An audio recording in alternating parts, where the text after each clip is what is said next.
Yes, that's the Bay, Moon Mountains, and Blue Nile. He was a member of the 2005 Bay Boundary Commission. And since 2007, he's been working with the Ministry of Culture and the Rift Valley Institute in restoring the South Sudan National Archive in Juba. He's a fellow of the Rift Valley Institute and a non-resident fellow of the Enough Project, and is a trustee of the group Skills for South Sudan. So he comes with a wealth of both academic and lived experiences. I join in welcoming Dr. Johnson.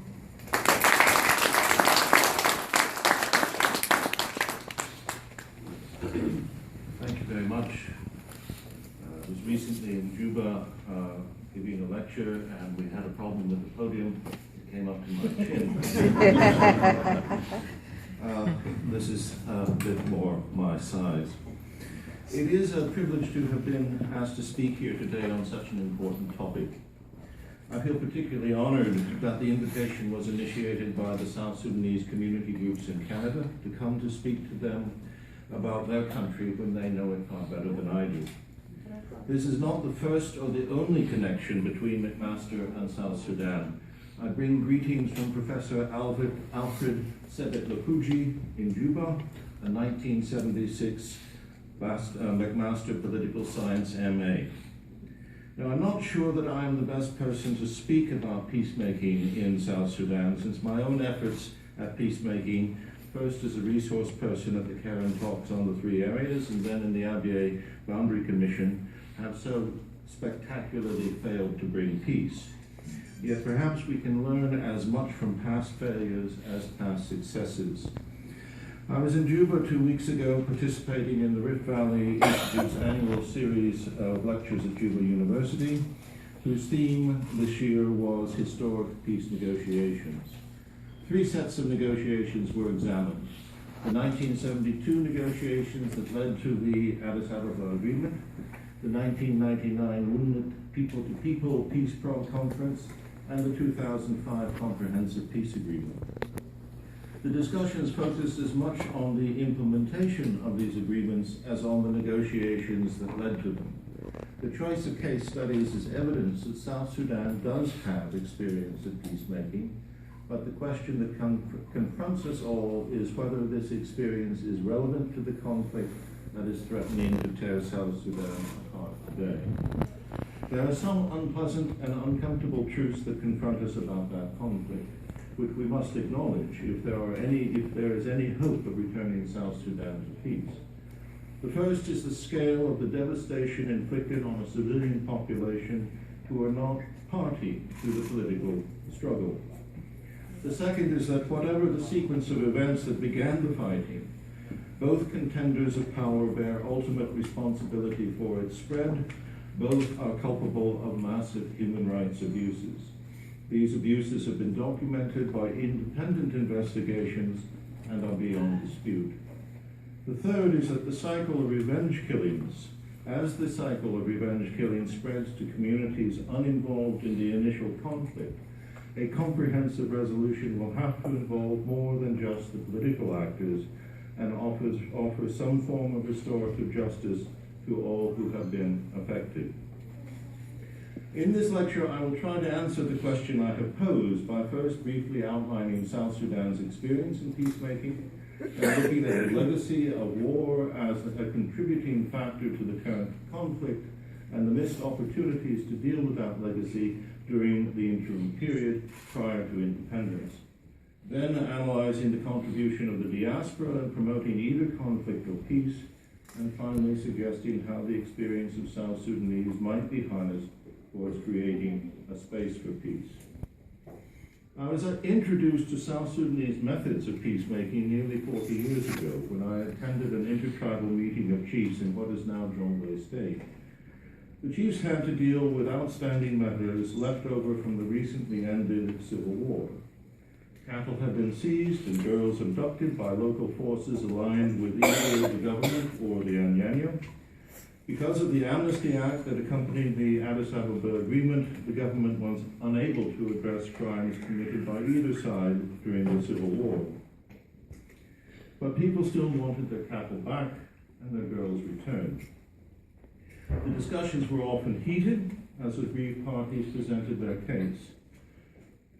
it all, the elderly retired court president of the area sat in front, still wearing the insignia of his former office, puffing away at his pipe. When everyone who wanted to speak had had their say, he finally spoke up and proposed a solution.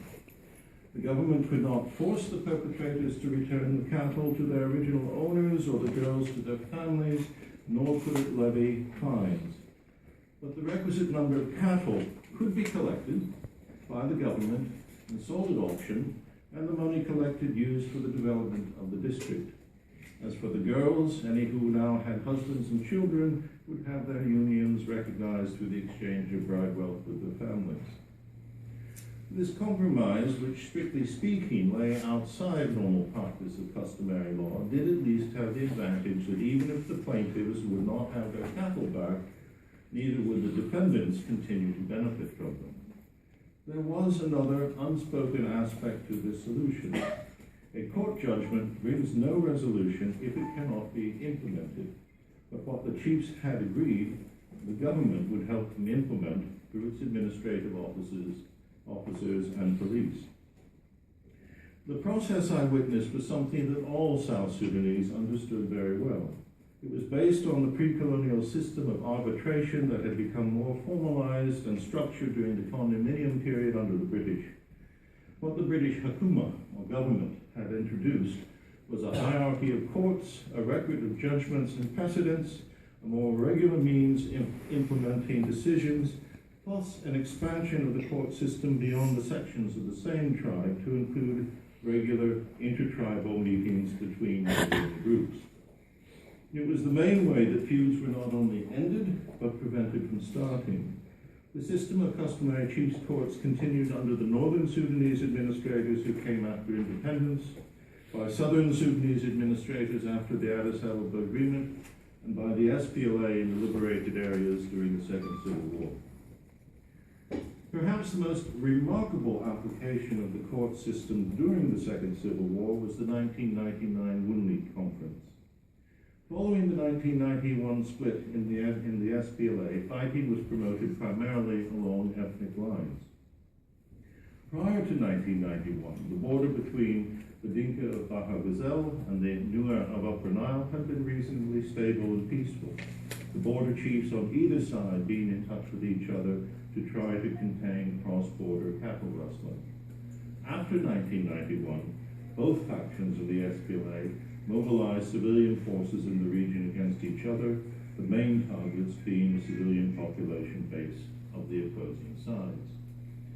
There was in effect no Hakuma, no government, to intervene, to organize intertribal meetings, or enforce the law because the competing Hakumas of the SPLA factions were themselves responsible for orchestrating the violence. It was the churches, through the New Sudan Council of Churches, who took the initiative to promote a people-to-people peace process to bring civilian communities of the border region together to take the civilians out of the war. Insofar as the Wunli Conference of February-March 1999 was a success, it was less to do with the meeting itself as the months of preparation that led up to it. With the assistance of the UN Operation Lifeline Sudan, the New Sudan Council of Churches was able to bring Nuer and Dinka chiefs out of South Sudan to meet in the neutral location of the UN logistics base at Lokochokio, Kenya. There, the chiefs were able to compare their experiences and come to an agreement to exchange visits and persuade their people to participate in the conference to be held in a secure location in Baha Ghazel. It was the sight of so many of the chiefs coming to enemy territory, so to speak, that convinced many that peace between their communities was possible, and indeed that it was coming. Although the leadership of both factions of the SPLA was skeptical about the initiative, Commander Salva Kiir Mayardit of the mainstream SPLA agreed to provide security, and Mario Moore, the former director of the SPLA's Sudan Relief and Rehabilitation Association, was put in charge of preparing the site at Wunli. At the conference, between 1,200 and 1,500 ordinary people participated, along with the chiefs, and expressed their grievances openly and forcefully. This was all part of a cathartic process that helped each community to understand the other and agreed to reconcile. A covenant was agreed and signed by 318 persons. UNMIK as a process of people-to-people peacemaking must be considered a partial success insofar as it did involve the active participation of people at the grassroots level, and it did bring some peace and stability to the border region before the civil war ended. But the process could not be repeated in Jonglei State, where it was most needed, because of the obstruction of the breakaway faction, then still allied with the Khartoum government. And the full number of border courts agreed in the covenant are still to be established due to lack of effective support from the government of South Sudan and the state governments during the interim period prior to independence. This partial success demonstrates the important role of the Hukuma in implementation. Where the Hukuma is absent or lax in its responsibilities, full implementation, even of popular agreements, is not possible. In the immediate post-war period, a very similar process employing cross-border community authorities did bring a measure of stability and peace along the north-south border between South Sudan and Sudan. During the war, the Missouri and Mizigat Magara had acted as militias, or Murahalim, for the Khartoum government against the Malwal Dinka of northern Bahr Ghazal. During the interim period, following the signing of the Comprehensive Peace Agreement in 2005, both Bagara communities could no longer rely on force to gain access to the seasonal pastures of the Malwal Dinka territory. In two peace conferences in 2008 and 2010, the Malwal Dinka confronted first the Missouriya and then the Mirzgat over acts of violence committed during the war, including not only cattle rustling, but the abduction of women and children, as well as continuing clashes in the dry season pastures following the end of the war. In both conferences, there was the active participation of ordinary persons, as well as the customary authorities of the Malwal, Missouriya, and Mirzgat. Each conference, too, had the active support of government authorities, including the Government of National Unity in Khartoum, the Government of South Sudan in Juba, the local government authorities of northern Bahr Ghazal State, international agencies such as USAID, UN Mission, and the Norwegian Ministry of Foreign Affairs, as well as international and national NGOs such as Franco Sudan, PAC Sudan, and Swiss Peace.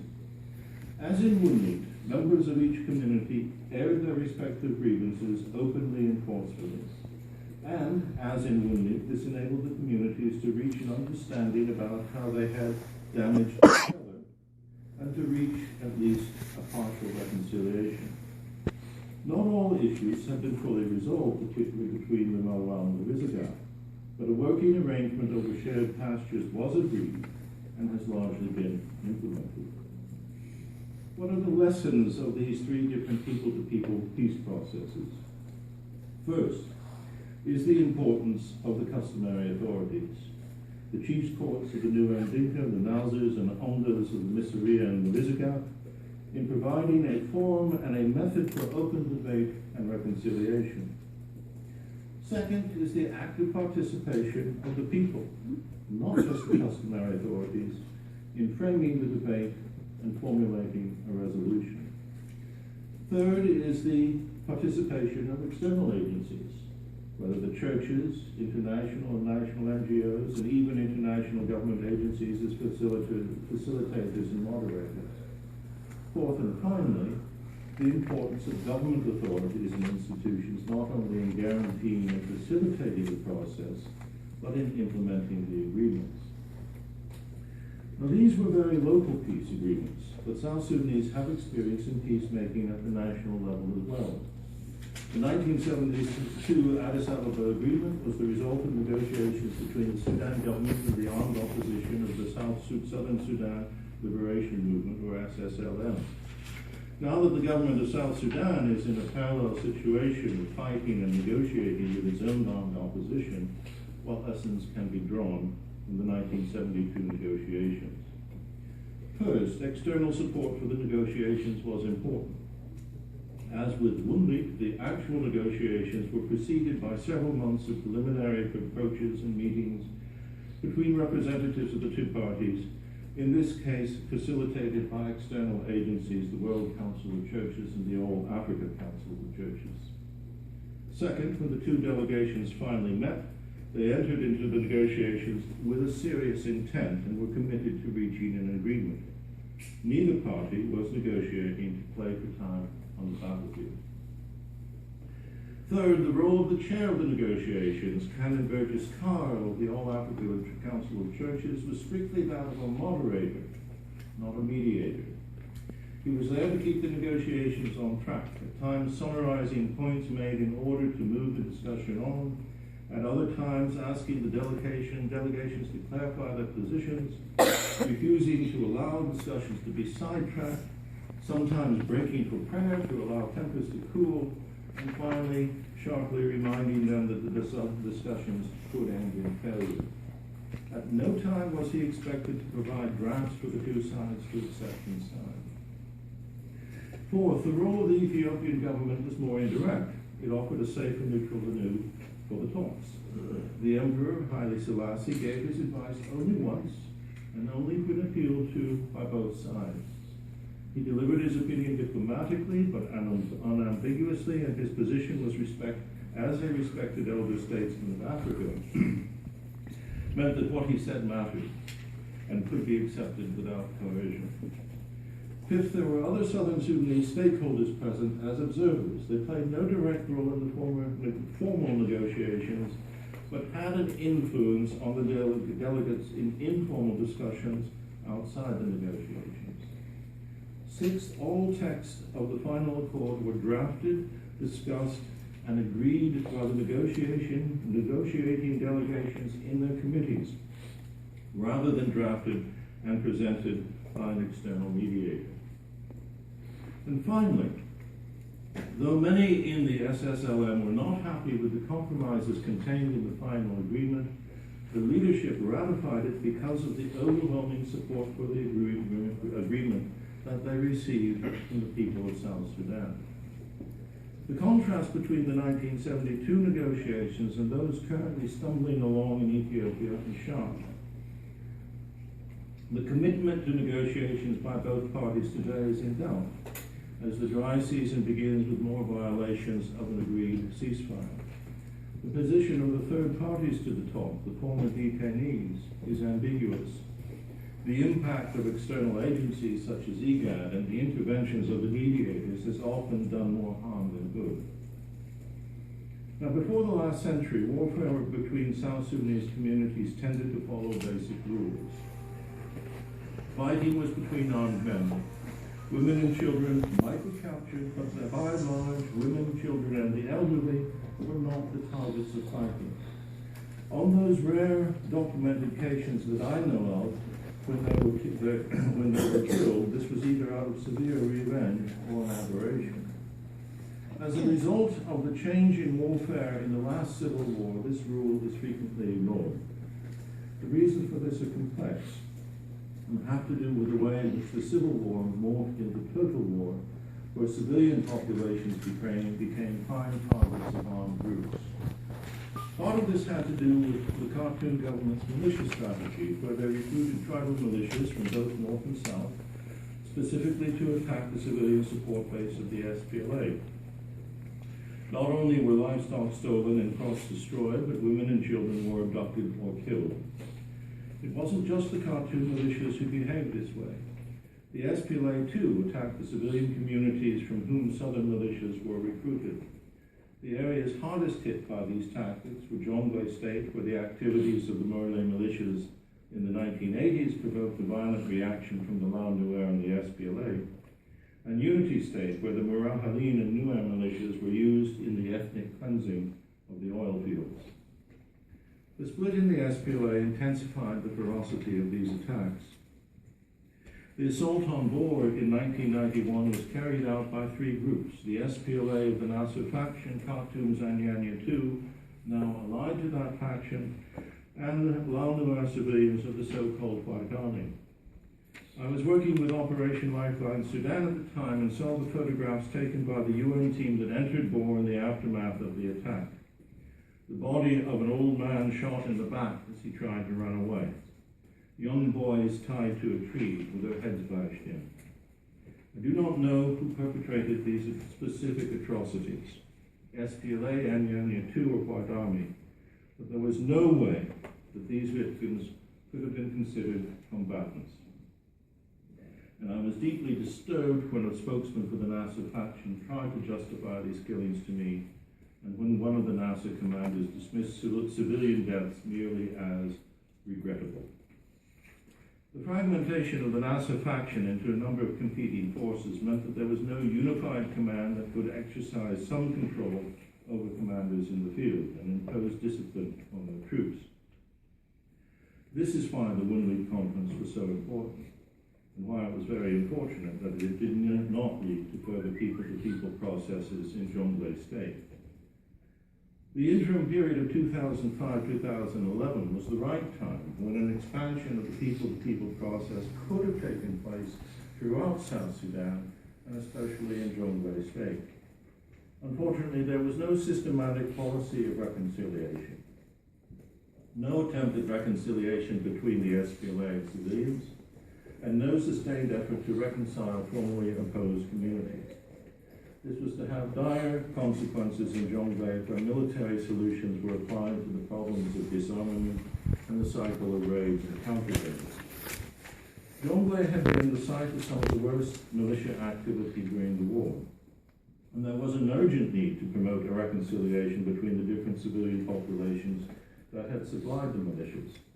This did not happen, and when the Morley continued their cattle raids on the Launua and the Boer Congo Dinka, this set off an escalating cycle of revenge attacks, especially between armed Morley and Lao civilian groups.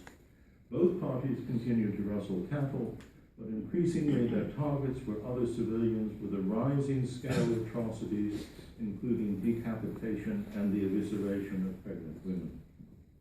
What was particularly tragic about Jonglei is that on those few occasions when representatives of the opposed communities were able to meet together, they discovered that they had basically the same grievances about a local justice system that no longer worked, about the lack of access to dispensary schools and markets, about the lack of any development of water resources and grazing areas to reduce drug season tensions. These were all failures of both the state and national governments. But rather than bring pressure on the government to address their grievances, they turned on each other. Now, what has been the response and the role of the South Sudanese diaspora throughout these developments? The South Sudanese diaspora are spread across the world, having come out of Sudan at different times during 22 years of war, and with different experiences of that war. The earliest members who came out at the beginning of the war were often persons with education and skills that enabled them to gain employment in their host countries. As the numbers of South Sudanese refugees grew, the refugee settlement schemes, which brought increasing numbers out of the refugee camps in Africa, mainly into the United States, Canada, and Australia. In the US, the diaspora first organized themselves into Pan-South Sudanese associations. But as numbers grew and refugees were located around the country, they tended to organize themselves into associations from specific homelands or language groups, and various Equatorian Dinka Nuer associations tended to emphasize local identities rather than national identity.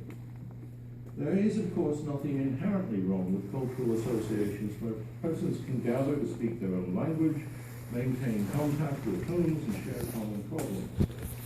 But the tendency also has been to perpetuate divisions from home, rather than reinforce South Sudanese solidarity.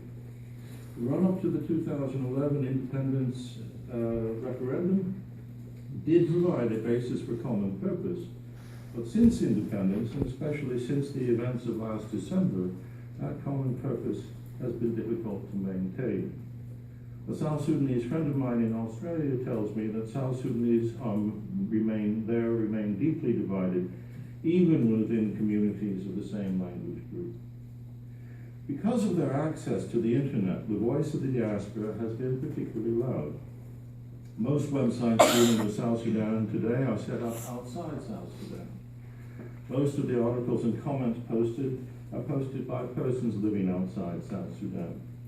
The websites often post news items, but because there seems to be no consistent editorial oversight, much of it is opinion presented as fact, statements unsubstantiated by evidence. Comments on chat sites, Facebook and websites such as Sudan Tribune quickly descend into trash talk, seemingly copied from American sporting figures, littered with obscenities and even threats of physical violence. The comments often react to who a person is assumed to be, rather than what a person has actually said. Associations posted on the internet, accusations posted on the internet, are picked up, circulated, and embellished. I remain skeptical of the truth of unsupported accusations. When I was working as Assistant Director for Archives before the war, I managed to negotiate a grant of $10,000 from the Ford Foundation for equipment and supplies. It was not long before a jealous colleague submitted a report to a member of the Southern Assembly accusing me of embezzling $10 million. Now, the young man had just got excited and kept on adding zeros. In some ways, I was flattered because Janubiyin routinely accuse each other of corruption, and this suggested in a very backhanded way that somehow I was accepted as a Janubi. But despite the fact that this and other accusations against me are completely false, they still circulate after 30 years and are accepted uncritically by many. It is not clear to me what impact the diaspora have or can have on events in South Sudan, but there are some worrying examples of incitement and deliberate disinformation. I do not intend to condemn all South Sudanese in Canada by the examples I'm going to cite, since the initiatives of the South Sudanese community groups in organizing this conference is a very positive development. If South Sudanese in Canada are aware of the two examples that follow, I would be very interested to learn their response. During the fighting between Nuer Murley and Jonglei, a South Sudanese resident in Canada represented himself as the spokesman for the Lao Nuer White Army. He posted on the internet a number of press releases which in effect urged South Sudanese in Jonglei to go on killing each other, and even made threats against specific members of the Jonglei state government. I understand that the Canadian government was concerned about these actions, and they even considered extraditing the person. In the reversal of fortunes and opinions so common in South Sudan, this person is now claiming to speak on behalf of a group now allied to the Jewish government, and regularly posts pictures of himself in the company of the president he once denounced. Perhaps we should not worry too much about the activities of a self-important egotist. But another person who identifies himself as a concerned South Sudanese living in Canada has recently posted on the Diaspora South Sudan News Agency website a long piece entitled, "The Gortong Trust Piece is a revenge-preaching and killing machine. Why are the Norway, the UK, and the Swiss governments foreign affairs funding it?" In it, he makes the following accusations: that the Gortong Trust Peace and Media Project, quote, topped the list of the planners and promoters of the Juba Nuer massacre last December, that Gortong preaches revenge, killing against the Nuer, that the word Gortong is Dinka for revenge war, that the director of the Gortong Trust, Jacob Akol, is a Boer Dinka who featured in a so-called Boer massacre documentary as intent on revenge. The alleged purpose of this article was to persuade Gortong's funders, which he identified as the Norwegian Ministry of Foreign Affairs, the UK and the Swiss Ministry of Foreign Affairs, to cut off funds to the Gortong Trust. The article has been picked up and reposted on a number of other South Sudanese websites. Now, for the record, I've known Jacob Akol for 40 years. He's a BBC-trained broadcaster and has had a long career in journalism. He published an account of his own life as a refugee during the First Civil War and a collection of his own articles in 2 books published by the Pauline Press. He is not a Boer Dinka, but comes from Baja Gazelle. He did not feature in a documentary about the Boer massacre and has never even heard of such a documentary, nor have I. The word Gortong is not a Dinka word, but an Anuak term describing a peacemaking ceremony when a spear, a thong, is ceremonially blunted, something that is explained on the Gortong website.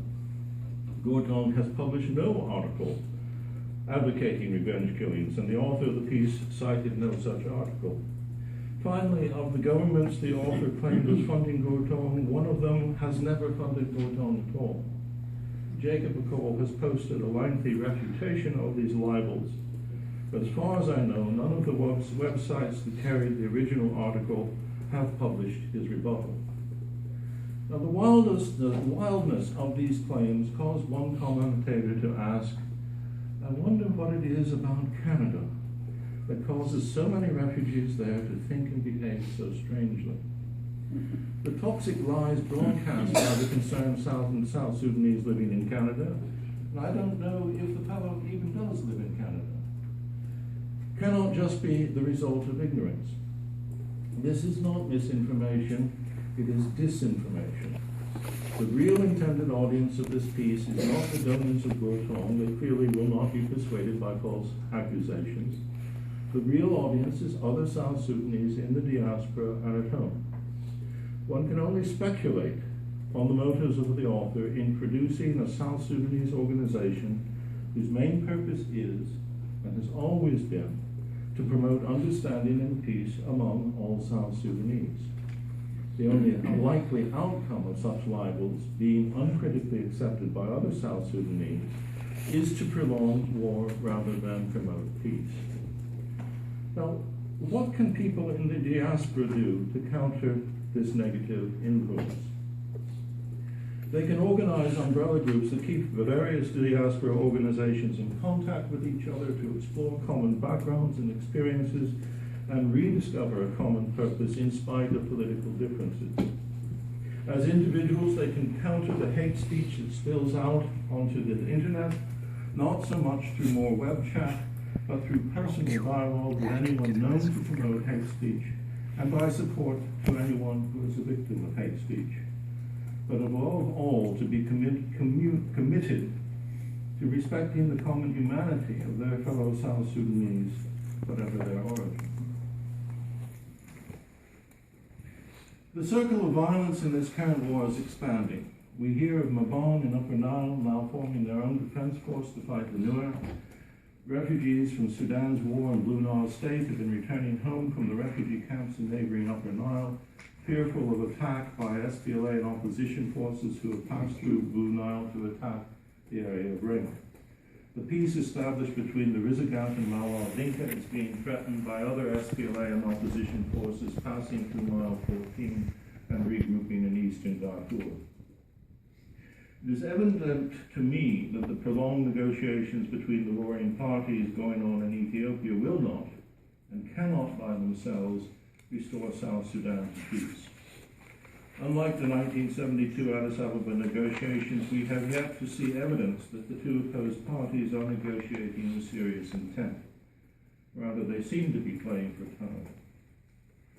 The obstacles to a lasting peace are not confined to the political ambitions of the leaders of either side. I think the main obstacle is the trauma that so many South Sudanese have let them stay in their own area was her solution. Clearly, she did not consider the people who invaded Malakal fellow citizens anymore. Nuer living in Juba could ask the same question.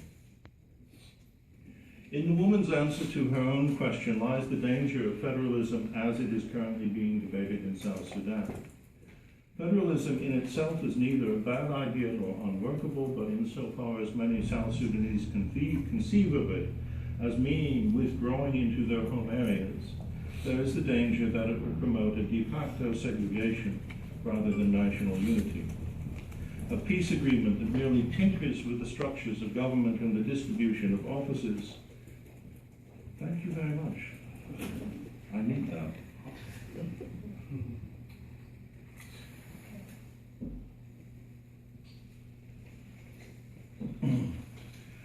A peace agreement that merely tinkers with the structures of government and the distribution of offices will not address the trauma that threatens to divide South Sudanese from one another. But as David Deng of the South Sudan Law Society recently asked, I wonder whether there's not some opportunity here. His answer was that peace has to be approached in a holistic manner. The peace process, he said, has to go beyond the major players, who are largely unaffected by the horrors of the violence. There is a need to engage combatants, survivors, and those living in conflict-affected areas. The question civil society now faces is how to incorporate those who are uninvolved at the formal level and at the same time are most affected by violence. The South Sudan Law Society has issued a number of working papers dealing with the issues of working with a traumatized population and the establishment of transitional justice. And these are all well worth serious consideration. What will be needed is a real people-to-people process. It is not enough to approach donor organizations to fund a meeting of 300 people or so, fly in a bishop and a couple of ministers to bless the meeting and then fly them out again. This will require the type of a real long-term engagement between communities that preceded Wunmi and the type of sustained implementation that was not followed up after Wunmi. All of this is hypothetical as long as there is no end to the current fighting. But how to make the parties serious about negotiating peace? The diaspora communities in different countries have been and are being wooed by representatives of the warring parties seeking their public support. It is natural for you in the diaspora to be concerned about what is happening in your own country, especially if it affects your home areas and your own families. It is also natural in these circumstances to want to take sides. But when you are approached by these representatives, you can pose to them a series of questions to determine their commitment to a peaceful resolution to the conflict that they, and not you, initiated. These might be all more effective if posed to persons you consider to be your own leaders. Such questions might include, are you committed to a national dialogue leading to a national constitutional convention before new elections are held?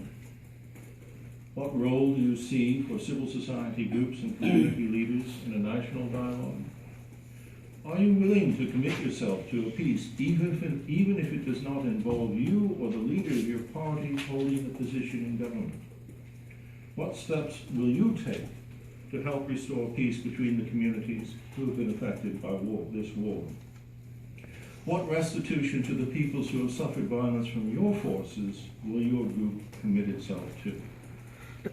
Will you and the leaders of your group submit yourself to some form of transitional justice or a truth and reconciliation process? And of course, the question we would all like to ask, but to which we will probably never get a truthful answer is, how many people are you willing to see die so that you can hold on to or seize power? Public opinion can have the power to influence leadership. Just as public support for the Addis Ababa Agreement reinforced the commitment of the leaders of the SSLM to stand by it, so the public voice of the diaspora can be mobilized to put pressure on the warring parties to put the nation before political ambition. Publicly withholding support until the leadership demonstrates a genuine commitment to peace can be more effective than signing up to insincere declarations. Your opinion does matter. Now it is time to make it known. Your voice does count, and now is the time to make it heard. Thank you very much.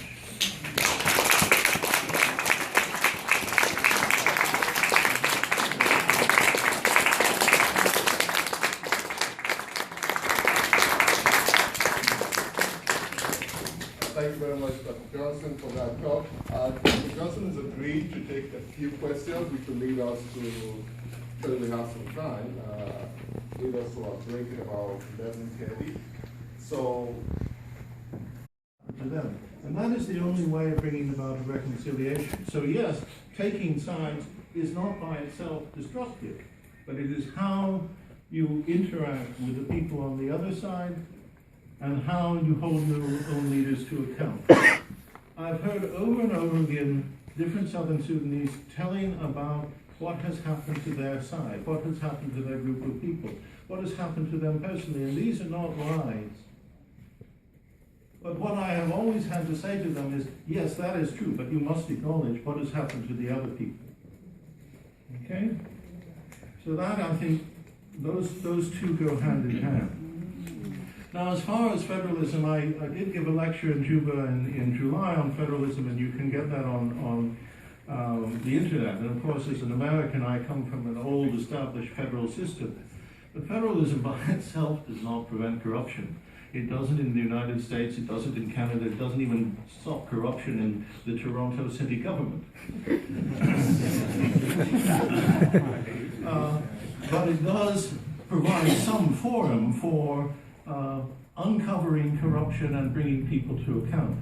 I have no major objection to federalism as an ideal, but as federalism, as it has been discussed in South Sudan, I think is in danger of keeping people apart rather than building any sort of national institutions. And I think this has been one of the real problems in South Sudan, is the lack of national institutions where people can get together. I was asked a question about this in Juba 2 weeks ago. And of course, if you look at the history of South Sudanese political leadership, the very first generation of political leaders that came up after the independence of Sudan, these were people who had gone to school where there was a mixture. Whether they went to Loka or to Rumbek or Tar or Juba Commercial, they were there as students with people from other regions, from speaking different languages, and they got to know each other. This is why there was more of a kind of common purpose in the 1950s and 60s than there has been later, at least among the leadership. In South Sudan today, there are, I think the University of Juba is probably the only national institution where people from around South Sudan can meet. But the SPLA as a national army never really followed through in creating a national institution. This is why it's not so much that the leaders have created warlords. The war created warlords. And those warlords were not in some way subordinated to a real national institution. And so, we don't know how many times Peter Gadet has changed sides. We don't know how many more times he might change sides. This is just one example. And there seems to be a history of prominent persons in South Sudan changing sides quite easily. Now, is this a matter of principle of conscience? I'm not quite sure that it is a matter of principle of conscience. Yes, there's a tendency to follow people from your own area. That is something that you'll find in many places. In the UK right now, there's a criticism of the Prime Minister and his circle because they not only went all to Eton, they went to Oxford, and not only at Oxford, they belonged to the same drinking club. In the United States, when Ronald Reagan was elected president, he brought people from California for his cabinet. When Jimmy Carter was elected president, he brought people from Georgia to his cabinet. Now, Barack Obama didn't have enough people from Hawaii, but he certainly brought some people from Chicago. So this is a natural thing. Now, I was asked specifically about John Garang's son. I know for a fact that Madam Rebecca, has resented the prominence of Salva Kiir. She's made these comments to me personally, and so what you've seen is not so much a matter of principle or conscience in this division between the people around Salva Kiir and the people around Madam Rebecca. I think it is a matter that may be more personal than a matter of principle. And certainly there are many people who refer to her son as a playboy as a result of his behavior before this rebellion, or before whatever you want to call it. So, yes, there is a deep division among communities. There are people in Baha Gazel, Dinka, who are assuming that everybody who comes from Congo and Bor are part of the opposition. And this is fed into many of the South Sudanese associations. A friend of mine in Australia, who comes from one part of the Dinka community, finds that it's very difficult to talk to other people from the Dinka community. And then there are these poor people in rank, who everybody forgets that there are Dinka up in rank, who are now being attacked not just because they're Dinka, but because they are near the oil fields. And they've had nothing. You often don't hear anything about people from rank as being part of any political faction. So I think that we've got to be very careful about whether we identify people as being people who operate on a matter of conscience and principle, or whether there are more personal motives. Of course, there are personal motives in any politician, in any country. So we can't we can't just dismiss that or even say that that's a bad thing. But I think that it's a little bit worrying to assume that people are operating out of principle if you don't examine their motivation. Okay, thank you. So I think we can take another round of questions. Yes. Yes, thank you so much. I do not know to what extent they were inspired and encouraged by Khartoum other than through arms. But if they had not those arms, you could not have seen the same devastation in Jombe. George Thor gave arms to the Lao Nuer. At that time, he wanted them to rise against the government. At that time, the Lao Nuer said, no, we have no argument with the government, it's with the Murle. So without those arms, the fighting between the Murle and the Lao Nuer could not have escalated. So that is one thing. There are other groups that Khartoum was arming.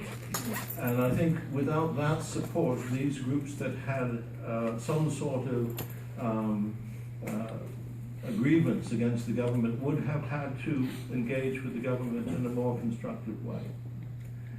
I think the basic problem and the argument, the other question about the CPA, I think the basic question, the basic weakness of the CPA was that it did not address the realities of the war as they existed at that time. I think the problem with the U.S. mediation was that the U.S. mediation at that time assumed that the war was a North-South war only. And at that time, it had not been a North-South war. There had been fighting in the Nuba Mountains in Blue Nile since 1986. You had quite a lot of recruitment and major leaders of the SPLA from those areas: Malik Agar, Yusuf Kuhl, Abdulaziz. These were all people who were not Southerners. And they were fighting because exactly what has been said about the Bashir government. Because of the Bashir coup in 1989, which put an end to a negotiation between Khartoum and the SPLA and made sure that that war continued. And of course, the provisions for southern Blue Nile, for Blue Nile and the Nuba Mountains, were very weak in the CPA. They did not address the real issues there. You had people who were Muslims, like Malik Agar, who sent his children to a Catholic school to get good education, who did not want to live under the type of Islamic State that the NIF and Bashir were imposing. And as we all know, even in 2011, the Sudanese army occupied Abyei. The Sudanese army attacked the SPLM in the Nuba Mountains, even before July the 9th, 2011. And then in September, launched their attack in Blue Nile. Now, one of the things that has happened as a result of that is that both Khartoum and Juba felt that they could continue to supply and support the opposition to the other across the border. And that didn't help either the border peoples or the establishment of peace in Sudan. But one other thing is that after 2011, when South Sudan was independent and the SPLM North was no longer dominated by the interests of South Sudanese, they could make common cause with people in Darfur, which has happened. So you have the justice and equality movement going into southern Kordofan, and a lot addressed by the CPA. And in fact, the way in which the CPA negotiations were structured was that there was a negotiation between Khartoum and the SPLM, but not with the NDA, not with the Eastern Front, not with Darfur. All of these other groups had to be dealt with separately so that Khartoum was able to maintain its central position and dilute the opposition. So there has still to be a comprehensive peace for Sudan, for Sudanese. And as the longer the different wars go on in Blue Nile and in Kordofan and in Darfur, you might see also the people of the eastern Sudan becoming frustrated, and then what is going to happen? Now, I can't say that Khartoum is the main factor in the internal divisions of South Sudan. Until I see evidence that they are the main factor, I can't say that. I think all of us suspect it to a certain degree, but of course that is a habit of mine of blaming everything on Khartoum, which even people like me have to confess that I have that habit. But it certainly is a factor in South Sudan not being able to deal with its internal dissensions. That is partly the fault of the leadership, but it is partly the fact that Khartoum was there to keep stoking the internal divisions. The difference between the 1972 agreement and the 2005 agreement.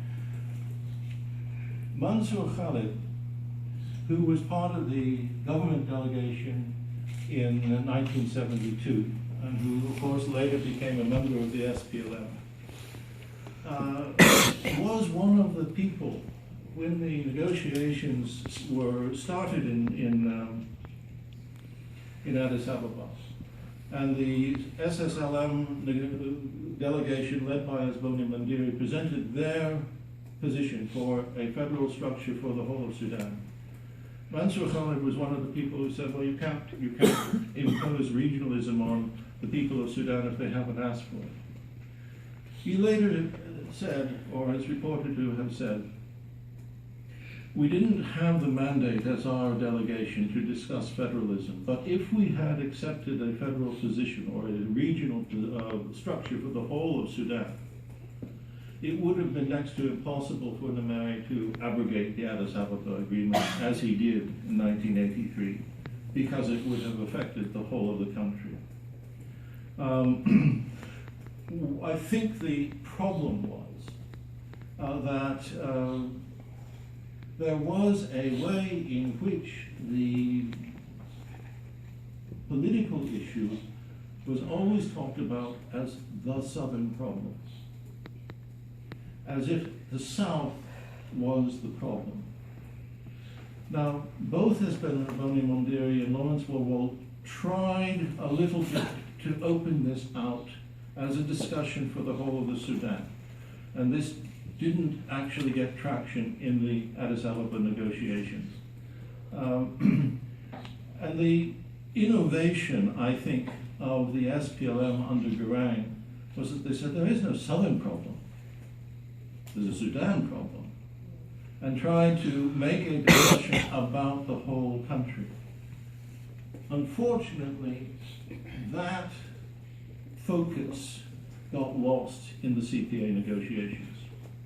And that focus got lost in the CPA negotiations in part because of the internal, the lack of committed support within the whole of the SPLM to continuing that sort of dialogue or that principle.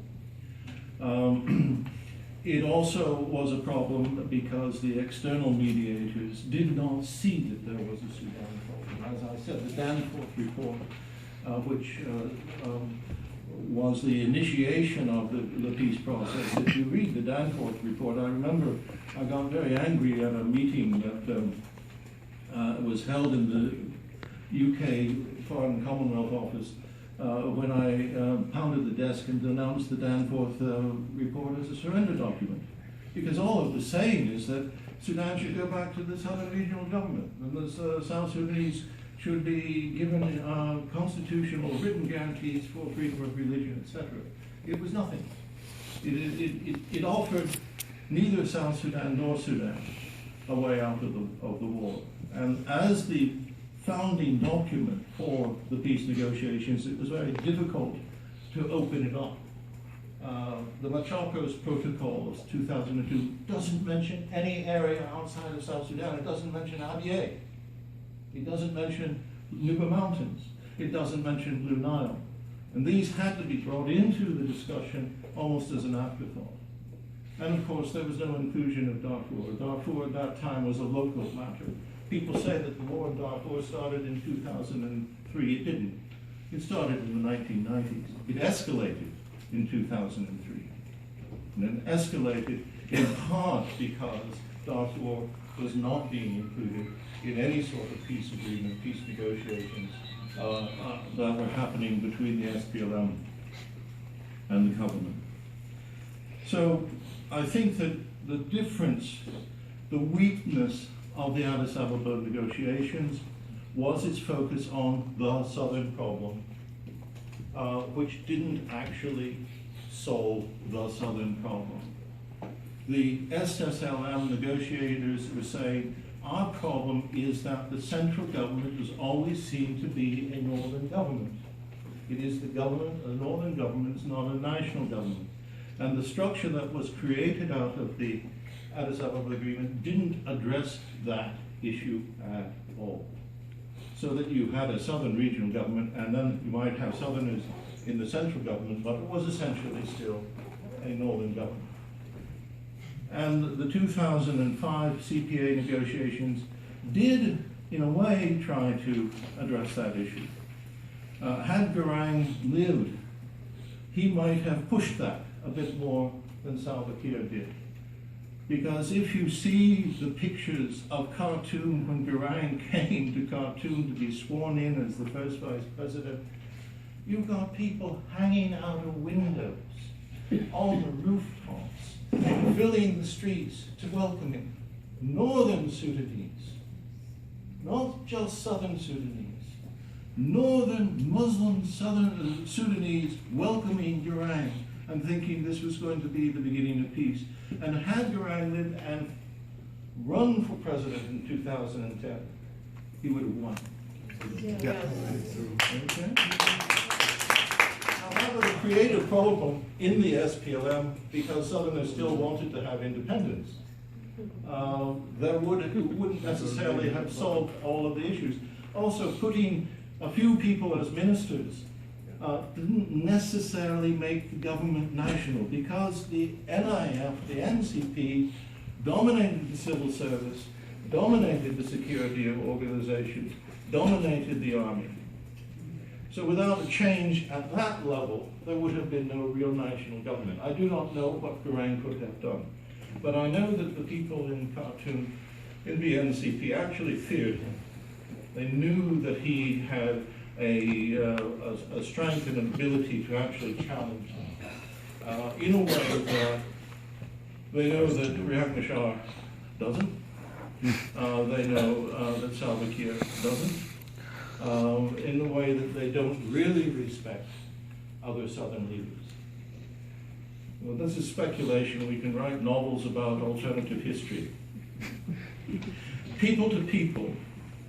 How would this work without the chiefs? Well, it can't.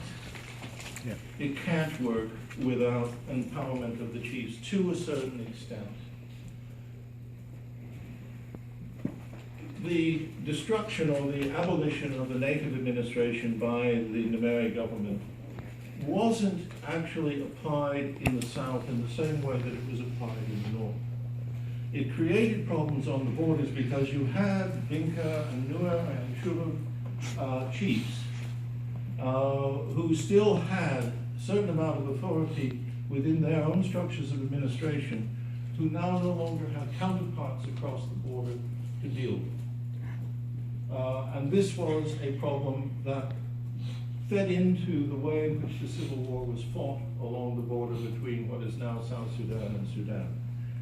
And it is, of course, true that the SPLA didn't respect the chiefs as much as they had been before, but this, in fact, was a process that started before the SPLA, because within communities, especially among the Dinka and the Nuer, there has been, you can see this in the British documents from before independence, before even independence was thought of, you had a kind of a growing voice within these communities that each section wanted to have their own chief rather than be under the chief that didn't come from their own section. So there's been a evolution of chiefship as more and more chiefs have been appointed and recognized. When I was doing my fieldwork in Wat, there was the executive chief, the court president of Lao Nuer, all Lao Nuer. He came from war.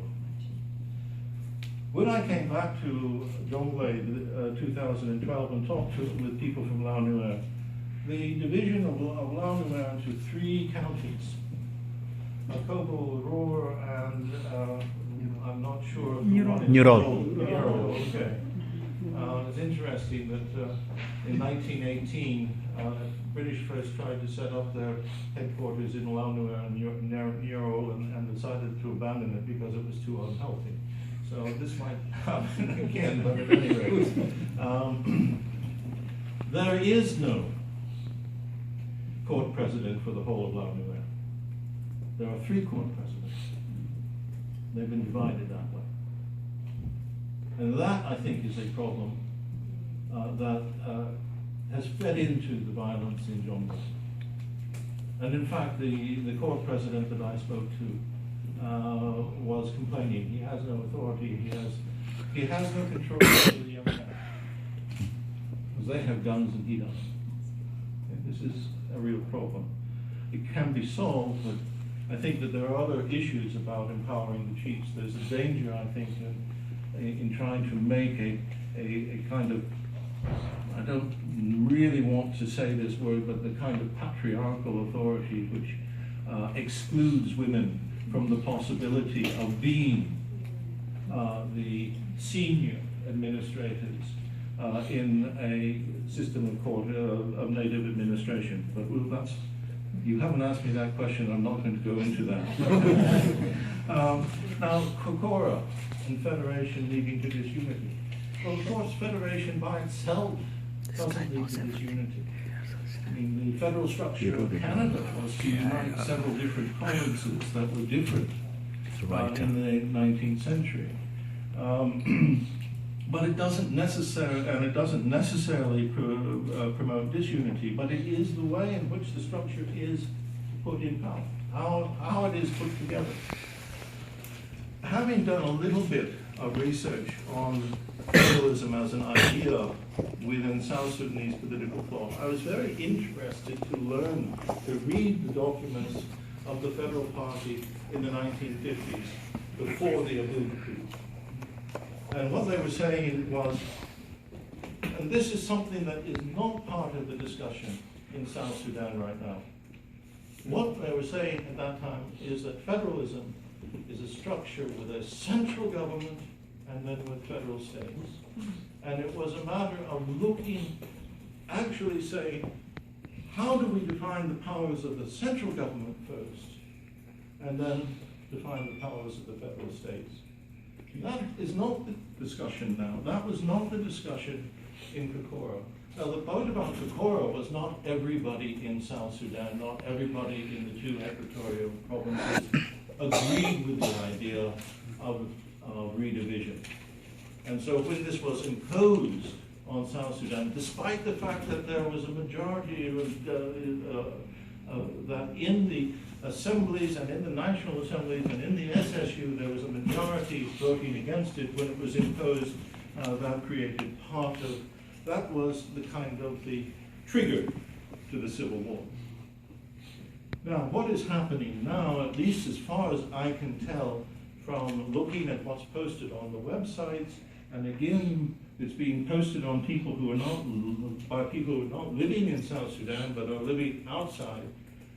People are focusing on how we could have our own state, okay? Not on the structure of government. It is how we can, and there are people in the Equatorials who are actually looking forward to another Kokora. I remember I was working in the regional government. We were told to go home to your home region. Oh, no. Among others. So I have a particular memory of that time, and I do not think that it is something that South Sudanese have road that the South Sudanese want to go down. If they want to have a federal structure, don't go down the road of Kokora. And one of the things that I'm very worried about is that there has been this idea of ethnic federalism. Okay?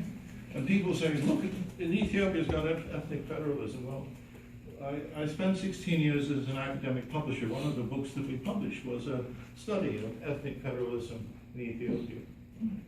The problem with that was that it's not so much that it is too ethnic, it's just not federal enough. I mean, it is a way for the central government in Ethiopia to divide the opposition.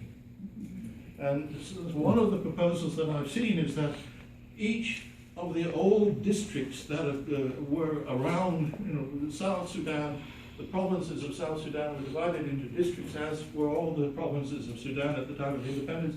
Each of those districts should be rehabilitated as a federal state. Now that's not looking at the demography or the economy or any of the reasons for making a federal state. It is an idea that is really divisive and is not, it is a kind of political pandering to the dissatisfaction of people who feel that they have been disenfranchised or disempowered or imposed upon by another group in South Sudan. It's not the way for South Sudan to promote unity if that is the way that federalism is going to be discussed. I'm sorry that I've taken too long on answering those questions and probably ignoring some of the other ones, but that's... Yeah, I think we'll just time for just a few more questions. Okay, so I'll take just 3 more. In strained relations between Uganda and Sudan, South Sudan, after all, many Ugandans still remember Idi Amin's got a lot of support from South Sudanese refugees. The current generation can be absolved of blame of that, but these things sort of linger in the way in which people view other nations and the citizens of that nation.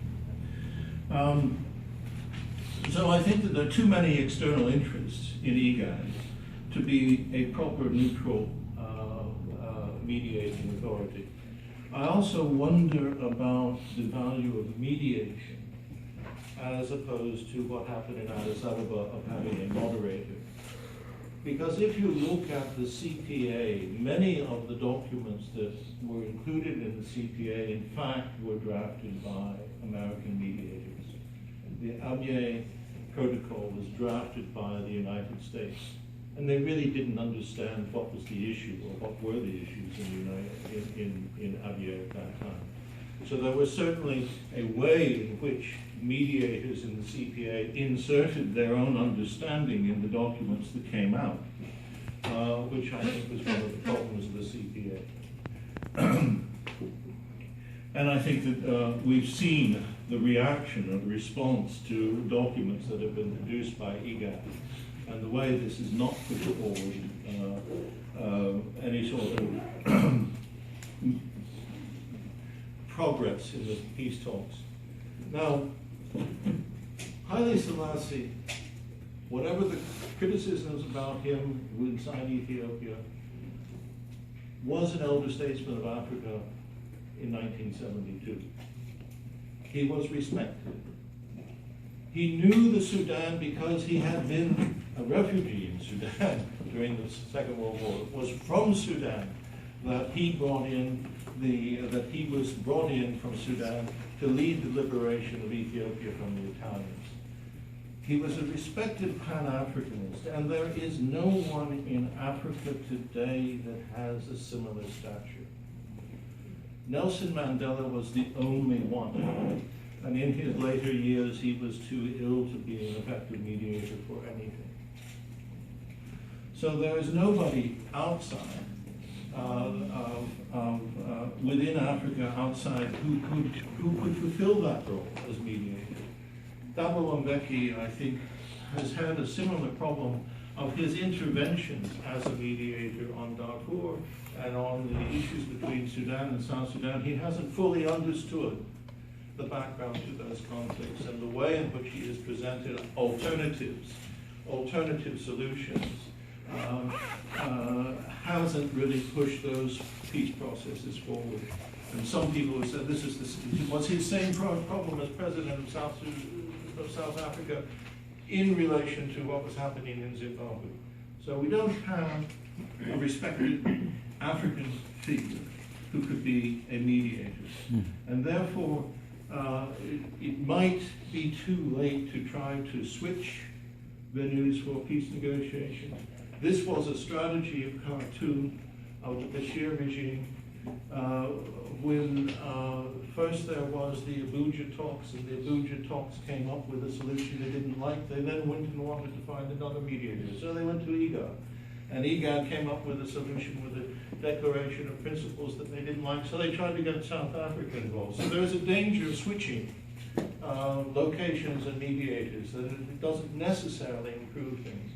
Some people have wondered, would it be just better for IGAD to hand it over to the AU? Well, who in the AU is the question, would be ideal. So, Same. well, many of them are. You can bring people from outside the region, but would they be respected? So, on existing research on diaspora in Canada, I'm sorry that the lady who asked that question has left. So I will put that aside and hope that she comes back. Oh, she's here. Oh, you're here. Okay.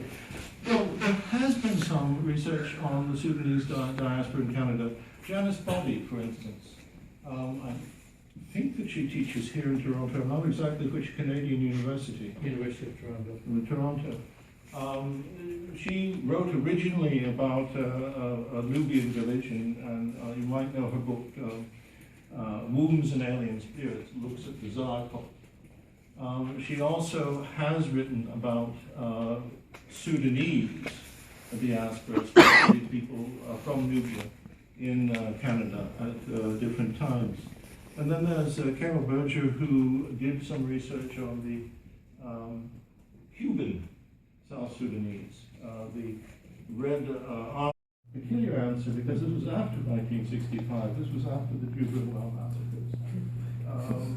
So the kind of simple answer to that question was, of course, Biafra had oil, and Nigeria was a bigger country than Sudan, and internationally and economically it was considered more important. And perhaps the reason why South Sudan recently got more attention is perhaps the oil as well. I think also, to be fair to one dictator, Salva Kiir has not been involved in the same scale and long-term suppression of his people as Bashar Assad. There are not that many political prisoners in South Sudan, and certainly not on the scale of Syria. There hasn't been the same level of suppression internally. Now it's gearing up, and we see with the security bill that has been passed by the Assembly, despite the fact it lacked a quorum, it's gearing up, and that is certainly a concern.